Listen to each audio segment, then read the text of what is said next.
Welcome to day 199 of the New Way. I'll read John 11, 1 through 16. Now a man named Lazarus was sick. He was from Bethany, the village of Mary and her sister Martha. This Mary, whose brother Lazarus now lay sick, was the same one who poured perfume on the Lord and wiped his feet with her hair. So the sisters sent word to Jesus, "Lord, the one you love is sick." When he heard this, Jesus said, "This sickness will not end in death. No, it is for God's glory, so that God's Son may be glorified through it."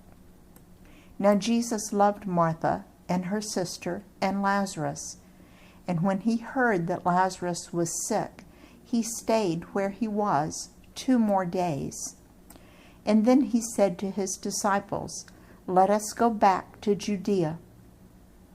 "But Rabbi," they said, "a short while ago the Jews there tried to stone you, and yet you are going back?" Jesus answered, "Are there not 12 hours of daylight? Anyone who walks in the daytime will not stumble, for they see by this world's light. It is when a person walks at night that they stumble, for they have no light." After he had said this, he went on to tell them, "Our friend Lazarus has fallen asleep, but I am going there to wake him up." His disciples replied, "Lord, if he sleeps, he will get better." Jesus had been speaking of his death, but his disciples thought he meant natural sleep. So then he told them plainly, "Lazarus is dead, but for your sake I am glad I was not there, so that you may believe. But let us go to him." Then Thomas, also known as Didymus, said to the rest of the disciples, "Let us also go, that we may die with him." If you look at verses 4 and 14, they seem to contradict each other. First, Jesus says the sickness will not lead to death, and then 2 days later announces, apparently without having received a second messenger, that Lazarus is dead. By the end of the chapter, you'll discover that Jesus raised Lazarus from the dead, making both verses absolutely true. Like a good story plot, our lives are constantly unfolding. We can't always see how things will turn out, but God knows. How often we misjudge God because we haven't seen the end yet. How easy it is to yell, "It's not fair." We see only the broken, mangled pieces of our lives, and we cry because it seems so unfixable. Jesus knew the end of this scene. He knew that there would be great rejoicing in only a few more hours. Let's look at John 11:6 again. So when he heard that Lazarus was sick, he stayed where he was 2 more days.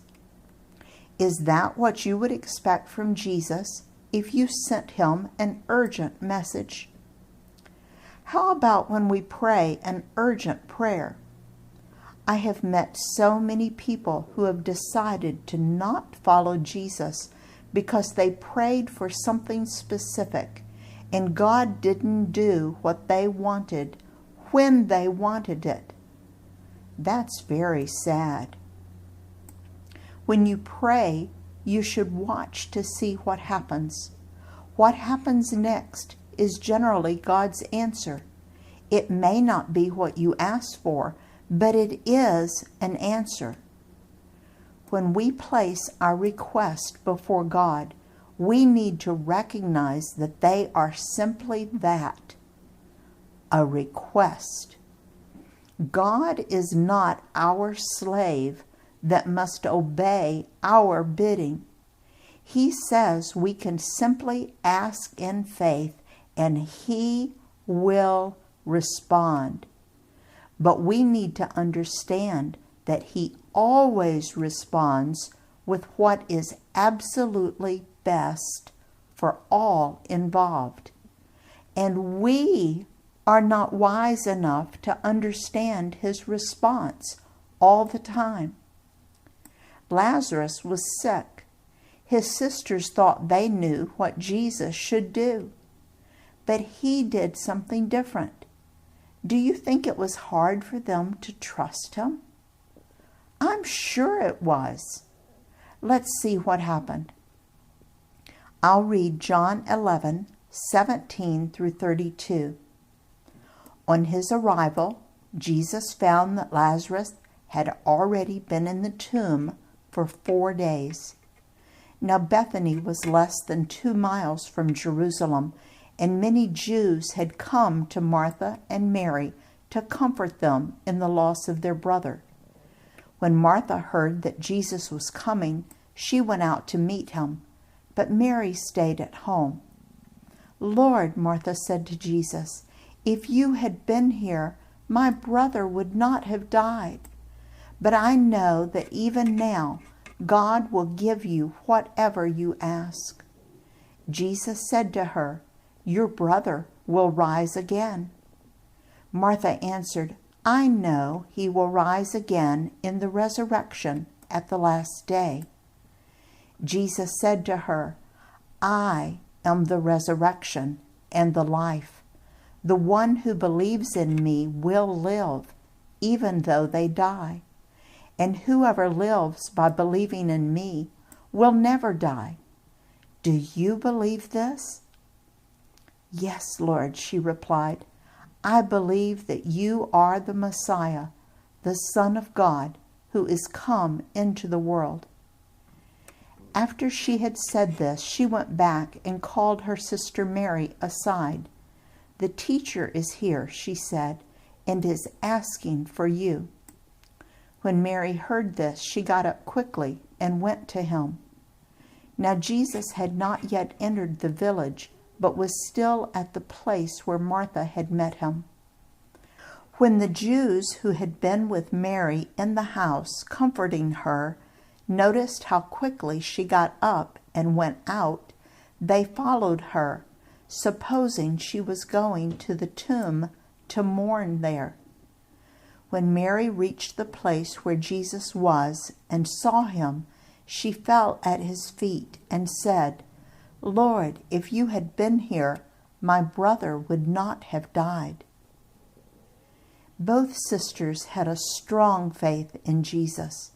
They believed He could have prevented their brother's death. They believed Jesus was the Messiah, and they would all be together in heaven. But Jesus wanted to stretch their faith a little farther.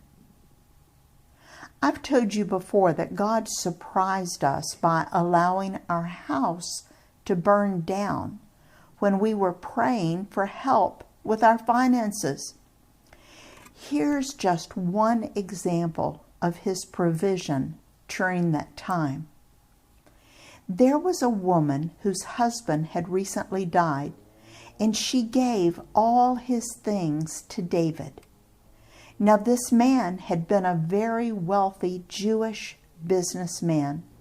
He traveled all over the world and had his shirts and pants custom tailored in China.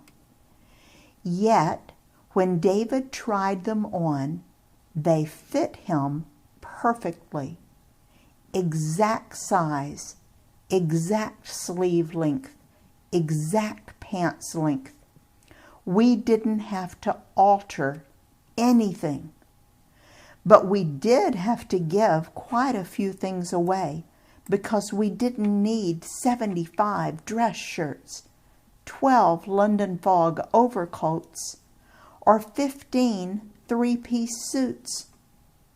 So he picked out his favorites and gave the rest away.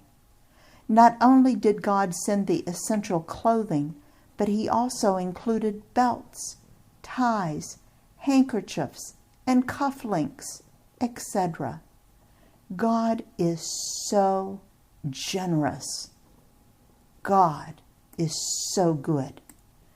Our prayer had been for God to stretch our income to cover our expenses. Instead, He stretched our faith. In His service, Dale.